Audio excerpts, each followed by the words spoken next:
আল্লাহ যাকে সম্মান দেয় তাকে কেউ দাবিয়ে রাখতে পারে না। আল্লাহ যাকে সম্মান দেয় তাকে কেউ দাবিয়ে রাখতে পারে না।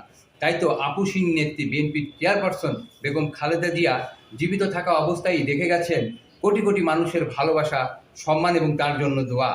জীবিত অবস্থাতেই তিনি দেখে গেছেন তার জন্য সর্বোচ্চ সম্মানের ব্যবস্থা করেছে বর্তমান সরকার, এবং মানুষের ভালোবাসা, তার জন্য দোয়াগুলো তিনি নিজ চোখে দেখে গেছেন। জুলুম, নির্যাতন, শত নিপীড়নের পরেও দেশের মানুষের জন্য, দেশের মানুষের পক্ষে তিনি ছিলেন শক্ত হাতে, জনগণের পক্ষে কথা বলেছেন সব সময়।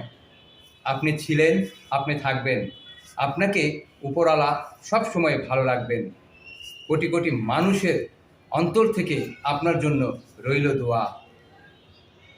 বাংলাদেশ লাল সবুজের পতাকা যতদিন থাকবে ততদিন বাংলাদেশের মানুষের হৃদয়ে লেখা থাকবে একটি নাম, খালেদা জিয়া।